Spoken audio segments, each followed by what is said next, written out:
Any question about feature scaling? So we understood what is the idea behind feature scaling, where we have different scales of features, and some algorithms are sensitive toward the scale. We need to ensure different scales won't affect the performance of the algorithm. We apply feature scaling.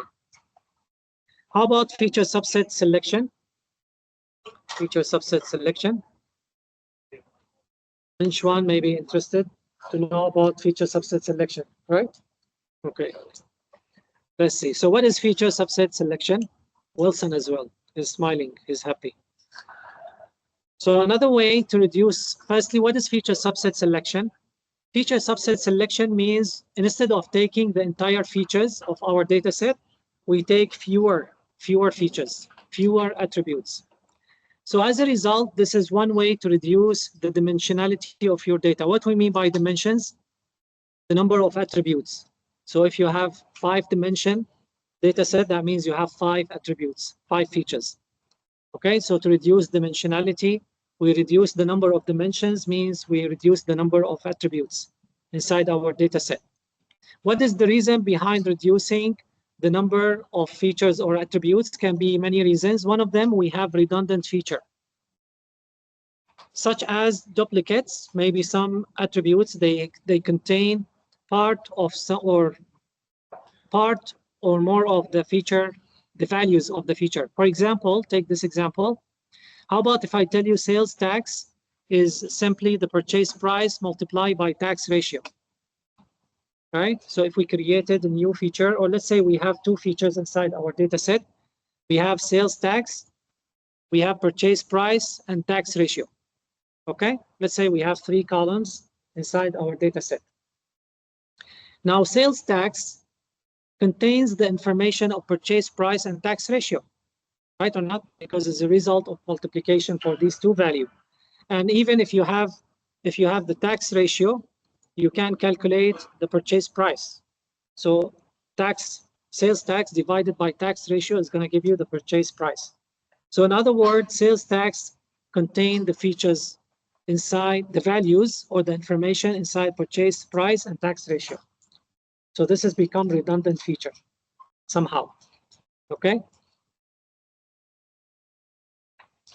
Or we may have irrelevant features inside the data set. So one reason we have redundant feature. Redundant feature, maybe the features are good, but just because they are redundant due to some existence of other features which carry the same information, like the sales tax, for example. Or they are irrelevant because they don't carry any useful information. Like, let's say I'm trying to predict the student performance. Then what student ID has to do with the student performance as a feature? Then no need, we can drop the student ID since it is irrelevant feature. Okay, so we reduce the number of attributes.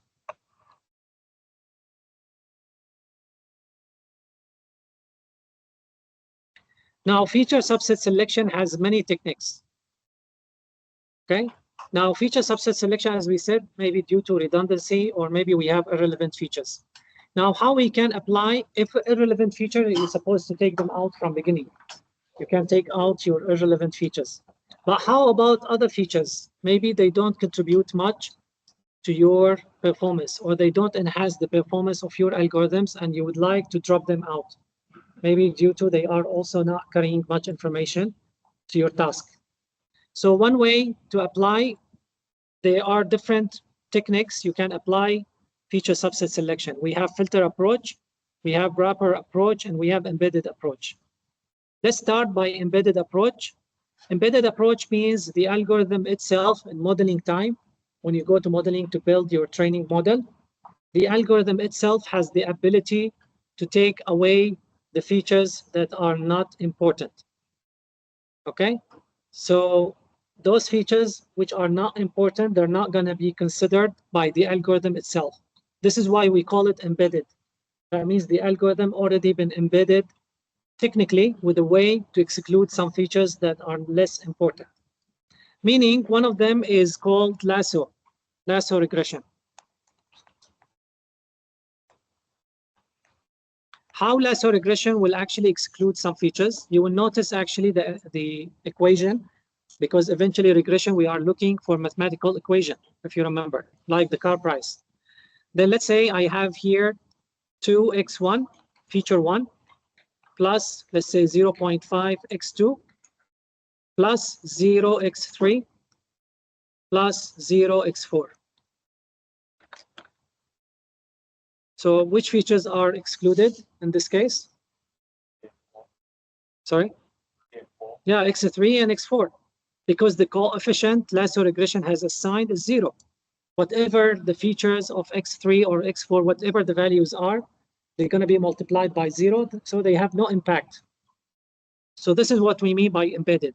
Like lasso will assign 0 coefficient value to these features.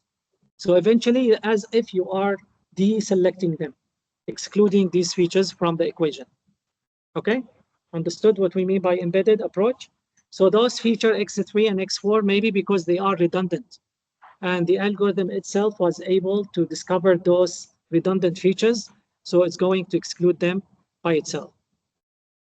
Okay. Actually, we can prove it in Python. Maybe remind me, we can show you a case. So lasso regression is going to exclude these features by assigning 0 coefficient value. Not manually, not you, the algorithm itself. This is why we call it embedded approach. Now, filter approach, maybe the one is also intuitive and easy to understand.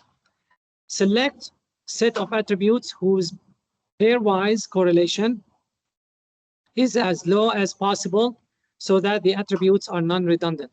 Again, we're talking about redundancy. Remember when we calculated correlation during practical session, right? Here, we're not talking about correlation with the target variable. The correlation we calculated last time, so you're not confused, because here it says you look for the correlation with the value as low as possible. How come? Usually correlation, the higher, the better. Because here it's not talking about correlation with target variable. Last time when we calculated during the practical session,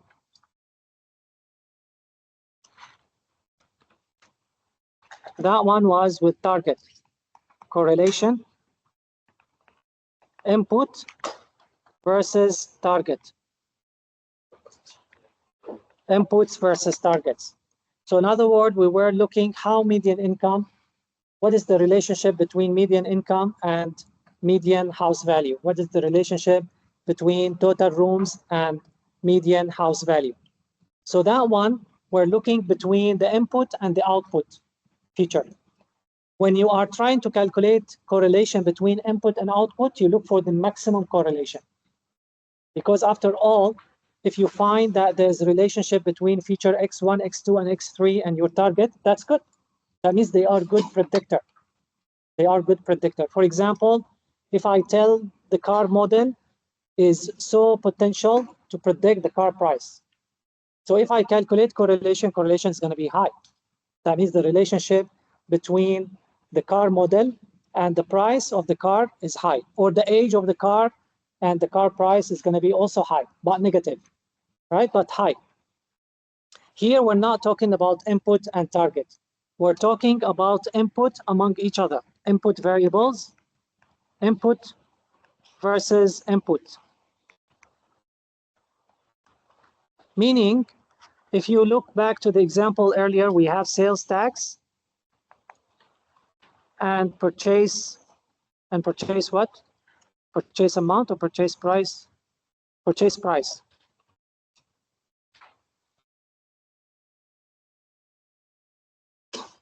Sales tax and purchase price. Are these input and target? No, our target may be something else. We have target variable. Let's say some feature. We don't know. These two are input. This is input feature. This is input feature. But since they are redundant, because sales tax includes the information of purchase price, if you calculate correlation, correlation is going to be high, indicating that sales tax and purchase price are redundant. You got the point? The objective is different. No. Okay, last practical session, we calculated correlation. And we looked for and we looked for these input versus target. So we had median income, if you remember, income versus house price. And correlation was high, right? Is it good or bad? Good, because median income is a good predictor for house value. Okay? Like if I say the number of hours you spend weekly on revision and your final performance for the course is, let's say I'm building a model to predict your performance for the final exam. Then that means the number of hours you spend weekly on revision is good predictor to tell me how you're going to perform in the final exam, right or not? Everybody knows. Intuitive, correct?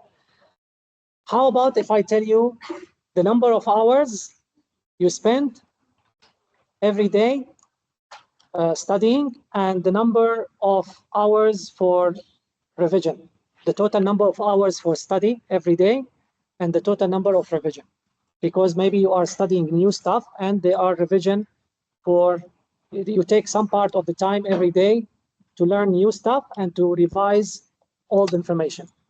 So in this case, the number of hours for revision is included inside the total number of hours for study, right? So if I calculate here, in this case, the correlation between these two, the correlation is going to be high because they are redundant. Total number of hours already include the total number, the hours for revision. You got the point? So these two features are going to be redundant. So we need to exclude one of them. No need to consider both of them for training. Okay, clear now? So just simply where you are calculating the relationship. Is it between input or input and target? If input and target, you look for high correlation. Between input and input, you look for low correlation. Clear now? So that's why here it says, set the attributes or select sets of attributes whose pairwise correlation is as low as possible so that the attributes are non-redundant. So when you have very low correlation among input variables, this is an indication they are not redundant. If they are redundant, you can try at home. Just create some dummy value for purchase price and then multiply by tax ratio, you get sales tax. Calculate correlation between sales tax and purchase price is going to be high because they are redundant of each other. The last approach, so now we already discussed about embedded approach and filter approach. The last approach called wrapper approach. Wrapper approach is where you try to find the best subset of attributes without enumerating all possible subsets. Actually, simply what you do, here you have filter approach. You calculate correlation, you select those variables for training, you carry out the training. For embedded, you do nothing. The algorithm itself is going to apply filtering to exclude the data or the features that are redundant. Wrapper approach, simply what you do, like this one, because we have many types of wrapper approach. We have forward selection, we have backward elimination. In forward selection, what you do, let's say you have 4 features, feature 1, 2, 3, and 4. You go select one of them at a time and you train your model. And then you check the performance. So you're going to get performance 1, performance 2, performance 3, performance 4. Okay, so that means how many models you build? You build 4 for this example. Model 1 has only feature 1. Model 2 has only feature 2. Model 3 only feature 3, and so on. Then you check the one that yield the highest performance, you select. So in this case, we selected F2. F2 has yielded the best model among these 4. Okay, now what we do, we start to add, top up more attributes. So notice F2 is going to be there all the time. F2, right? F2 is there all the time. Then you combine with other feature, F2 and F1. How about F2 and F1? Or F2 and F3, F2 and F4. Then you build new models based on these 2 features. So here you're going to have model 1, model 2, model 3. Then the model that yields the highest performance, you select. So now we have feature 2 and feature 3 has given us the highest performance of model, the highest performance model. So now we fix them, feature 2, feature 3, feature 2, and feature 3. Now we combine with feature 1 or feature 4. So in other words, we started with one feature, then we started to top up more features, but which feature? The features that give us the highest performance, okay?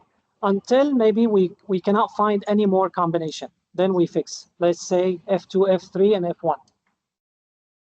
Okay, how about F4? If we added F4, maybe F4 won't actually increase the performance, so we stop. Clear? This is, we call it forward selection. That means we started empty, we select one feature at a time, we top up, we start to increase the number of features selected. But it's only for F2, right? If we select F2 for the first time, but after F3 is almost the same view, that performance but a little bit different, like 0.1%. And for the interaction 2, the F3 will be choosing again only, or the F2 will be choosing. No, F2 will be fixed, that's it. But F3 can be selected one more time for second round, but become, two features. F2 is already fixed, and now we're looking whether F2 combination with F3 is better, or F2 with F1, or F2 with F3, for example. So the first iteration will be choosing one. One only. Second iteration, we choose the second one, the second feature, because F2, that's it. It's going to be there until the end. F2. There is no possible that like the iteration 2 that F3 combined with F1 which much higher. Yeah, we already compared here. You see the first iteration, we already compared F1 against F2 against F3 against F4. So we pick the one that yielded the highest performance. That's it, we fix it. Now we go to the second round, we keep F2 and just we are looking for a sibling with F2 to add on. We keep add on. This is why we call it forward. So we start with no features and start to add one by one feature. One by one. Yes. Backward elimination is exactly similar to forward, but in the opposite. We start with all features. Then we start to drop one feature. So here we took F2, F3, F4. We took away F1. Then F1, F3, F4. Then we test which among those four will yield the best performance. Let's say P1 or P2, P3 or P4. Let's say P1. Then these F2, F3, F4 is going to be considered. From those, we drop one feature. So we're going to have iteration with only two features. Okay? We keep eliminating until if we reduce the number of feature, performance won't increase. Will start to drop. Then we stop. Okay? So it's actually opposite to each other. Forward, we start with no feature. We add one feature at a time. Backward, we take all features and then we start to drop one feature at a time.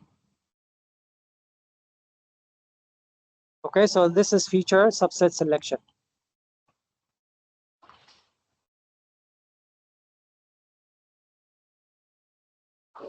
Any question?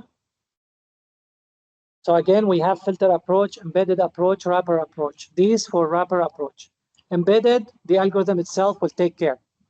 Filter approach, you take care. You find those that maybe has the lowest attribute, the lowest correlation among each other. Then you select. Wrapper approach, you don't know. Just you start with the process, either forward selection or elimination, backward elimination process. And by the way, you don't need to do this manually. There's classes inside Scikit-Learn to use.